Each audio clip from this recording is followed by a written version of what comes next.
제17화 결제일의 다른 대표님. 다음 날 아침 윤솔과 태백은 한빛식품 본사로 향했다. 입구엔 정직과 신뢰의 맛이라는 현수막이 걸려 있었다. 직원들은 환하게 인사하며 출근하고 복도엔 커피 향이 흘렀다. 겉보기엔 평범하고 따뜻한 회사였다. 윤솔이 낮은 목소리로 말했다. 이 분위기에선 누가 소리를 지를 거라고 상상도 못하겠네요. 태백이 고개를 끄덕였다. 직원들 말 직접 들어봐야 알겠죠. 그들은 인사팀의 안내로 회의실 한쪽에 앉았다. 잠시 후 한 직원이 조심스레 들어왔다. 30대 초반의 남성, 눈 밑엔 피로가 가득했다. 그는 두 손을 맞잡으며 조심스럽게 말했다. 대표님은 평소엔 정말 좋은 분이에요. 직원들 생일까지 챙겨주시고 회식 자리에서도 늘 가족처럼 지내자고 하세요. 윤솔이 고개를 끄덕이며 메모를 했다. 그런데 결제일만 되면 변하신다면서요? 직원은 잠시 말을 멈췄다가 고개를 끄덕였다. 네, 꼭 다른 사람 같아요. 표정도 말투도 심지어 눈빛도요. 그럴 때 어떤 말씀을 하시나요? 모욕적인 말들을 하세요. 능력도 없는 게 월급은 왜 받냐라든가.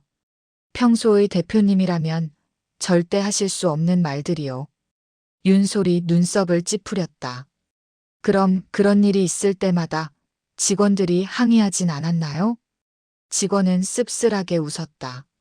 처음엔요. 근데 다음 날이면 완전히 달라지세요. 진짜 아무 일도 없던 사람처럼요. 어제 일은 기억 못 하신다고요? 네, 완전히요. 마치 머릿속에서 지워진 것처럼요. 어제 일은 완전히 잊어버리세요. 그렇게 말씀하세요. 우리가 놀라서. 대표님, 그건 너무하신 거 아닙니까? 라고 하면. 그제야 내가 그럴 리가 있나? 라며 완전 딴소리를 하세요. 태백이 중얼거렸다. 그건 분노 조절이나 일시적 스트레스 반응하고는 다른데요. 직원은 고개를 끄덕였다. 네, 우리도 그렇게 생각했어요. 처음엔 다들 스트레스 때문이라고 넘겼는데 그게 매달 결제일마다 반복되니까요. 이젠 결제일의 다른 대표님이라고 부를 정도예요. 윤솔은 조용히 그 말을 받아 적었다. 결제일의 대표님. 그녀의 눈빛이 묘하게 흔들렸다.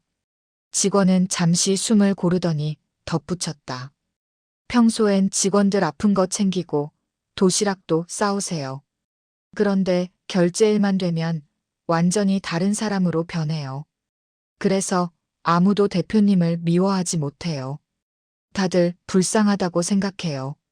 마치 두 사람인 것 같다고요. 윤솔은 그 말에 펜을 내려놓았다.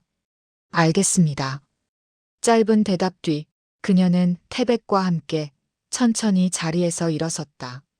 사무실을 나선 두 사람은 무거운 침묵 속에 차에 올랐다. 엔진이 조용히 돌아가고 창밖으로 도시의 불빛이 스쳐 지나갔다. 윤솔은 고개를 돌려 창밖을 바라봤다. 그녀의 눈동자엔 복잡한 생각이 맴돌고 있었다. 모두가 진실을 말하고 있었다. 거짓이 없었다. 박 사장의 말에는 억울함보다 진심이 느껴졌고 직원들의 증언에도 거짓된 냄새는 나지 않았다. 윤솔은 노트북 화면 속 진술조서를 떠올렸다. 그리고 조용히 고개를 숙였다. 사장님 말씀을 들어보면 사장님이 안타깝고 직원들 이야기를 들으면 직원들도 사장님을 안타깝게 생각해요. 그녀의 목소리가 점점 작아졌다. 둘 다 진실이라면 대체 누가 거짓말을 하고 있는 걸까요? 차 안엔 라디오 소리도 대화도 없었다. 그녀의 머릿속에서만 수많은 생각이 뒤엉켰다. 박 사장은 자신의 기억이 없다고 했다. 직원들은 그날 그가 욕설을 퍼부었다고 말했다. 그리고 모두가 울었다. 그 누구도 아기가 없었다. 윤솔은 속으로 중얼거렸다. 모두가 진실을 말하고 있는데 그럼 진실이 두 개일 수도 있는 걸까? 눈을 감자 박 사장의 지친 얼굴과 직원들의 떨리는 목소리가 번갈아 스쳐갔다. 그녀는 머리를 감싸주며 숨을 내쉬었다. 거짓이 없다는 게 오히려 가장 무서운 거야. 그때 옆자리에 앉은 태백이 조심스럽게 입을 열었다. 솔무장님, 우리 이제 어떻게 하죠? 증거가 하나도 없잖아요.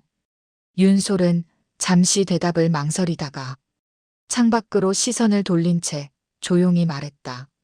그래도 변호사님 믿어봐야죠. 그녀의 목소리는 작았지만 단단했다. 차창 너머로 스치는 불빛이 윤솔의 얼굴을 비췄다. 태백이 다시 물었다. 그럼 사장님이 거짓말을 한 게 아니라면 정말 기억을 못하는 걸까요? 두 사람은 사무실 문을 천천히 열었다. 불이 켜진 내부는 평소처럼 정돈되어 있었지만 공기는 묘하게 무거웠다. 책상 위에는 정리되지 않은 서류들이 어지럽게 흩어져 있었다. 성준이 자리에서 일어나며 환하게 웃었다. 고생하셨습니다. 두 분 다 얼굴이 반쪽이 됐네요. 윤솔은 무거운 표정으로 가방을 내려놓으며 대꾸했다. 고생한 거에 비해 얻은 게 하나도 없어요. 그녀의 어깨가 축 처져 있었다. 태백도 옆에서 한숨을 내쉬며 고개를 끄덕였다. 직원들이나 사장님이나 모두 진심이더군요. 누가 거짓말을 하고 있는지 알 수가 없어요. 성주는 두 사람의 말을 듣고 잠시 입을 다물었다. 그리고 천천히 고개를 끄덕이며 부드럽게 웃었다. 그게 바로 얻은 겁니다. 윤솔이 의아한 표정으로 그를 바라봤다. 얻은 거요? 아무것도 해결 안 됐는데요? 성주는 차분히 서류를 정리하며 말했다. 둘 다 진실이라잖아요. 사장님도 직원들도 거짓을 말하지 않았어요. 이건 단순한 거짓말 싸움이 아니란 뜻이죠. 그의 목소리에 신뢰감이 묻어나왔다. 저도 진술을 검토했는데 모두 일관됐습니다. 감정의 흔들림도 없고 거짓을 지어내는 흔적도 없어요. 녹취 파일도 AI 분석 결과가 98% 일치로 나왔죠. 태백이 조심스럽게 말했다. 그럼 사장님이 거짓말을 한 게 아니라면 정말 기억을 못하는 걸까요? 성주는 잠시 생각에 잠겼다가 대답했다. 그럴 가능성은 높지만 핵심 증거인 녹음 또한 부정할 순 없어요. 성주는 잠시 생각에 잠겼다. 그는 두 사람을 차분히 바라봤다. 제 생각에는 그의 목소리가 낮지만 단단하게 이어졌다. 다중인격으로 보입니다. 윤솔과 태백이 동시에 눈을 크게 떴다. 네, 다중인격이요? 성주는 고개를 천천히 끄덕였다. 네. 극심한 스트레스와 책임감, 그리고 회사를 지켜야 한다는 압박감이 그 사람 안에서 또 다른 자아를 만들어낸 겁니다. 그 인격이 결제일마다 나타나 직원들에게 폭언을 한 거죠. 그는 잠시 말을 멈추고 손끝으로 서류를 정리했다.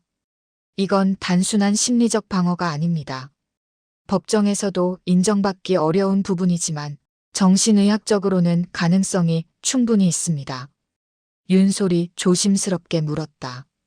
그럼 그걸 입증할 수 있을까요? 성준이 고개를 끄덕였다. 가능합니다. 정신과 전문의의 자문을 구해서 법리적으로 다툴 겁니다. 다중인격이 실제로 존재하고 그 인격이 범의 없이 행한 행위라면 법적으로 책임 능력 제한을 주장할 수 있습니다. 태백이 팔짱을 끼며 중얼거렸다. 와, 영화에서나 보던 일인데 현실에서도 그런 게 가능하군요. 성주는 미소를 지었다. 현실은 영화보다 훨씬 복잡하죠. 하지만 분명한 건 이 사건은 거짓이 아니라 진실에서 비롯된 일이라는 겁니다. 윤솔이 살짝 미소 지었다. 변호사님, 이번엔 진짜 쉽지 않은 싸움이 되겠네요. 성준이 고개를 끄덕였다. 그래도 괜찮습니다. 진실이 있다면 그걸 법이 따라오게 만들면 되니까요. 그는 곧바로 서류처를 펼쳤다. 내일부터 정신과 전문의 선생님들과 면담을 진행하고 사장님께 정식 심리 검사와 진단을 의뢰하겠습니다. 그 결과를 바탕으로 항소심을 준비하죠. 그의 목소리에는 확신이 묻어 있었다. 이번 사건 반드시 승소하겠습니다. 그러니 모두 어깨 펴세요. 윤솔은 조용히 고개를 끄덕였다. 그녀의 눈빛에 다시 불이 켜졌다. 네, 변호사님. 저희도 다중인격 관련 자료를 최대한 찾아보겠습니다. 태백이 씩 웃으며 손을 모았다. 좋아요. 한빛식품, 다시 빛나게 만들어 봅시다. 성주는 미소를 지으며 덧붙였다. 그게 우리가 존재하는 이유 아닙니까? 다음 날 성주는 정신과 전문의를 찾아가 박 사장의 진료를 의뢰했다. 긴 상담이 이어진 끝에 의사는 천천히 고개를 끄덕였다. 분명한 해리성 정체감 장애, 즉 다중인격의 가능성이 있습니다. 그 말에 성주는 진단서를 받아들며 깊은 숨을 내쉬었다. 이제 법정에서 싸울 확실한 근거가 생긴 것이다.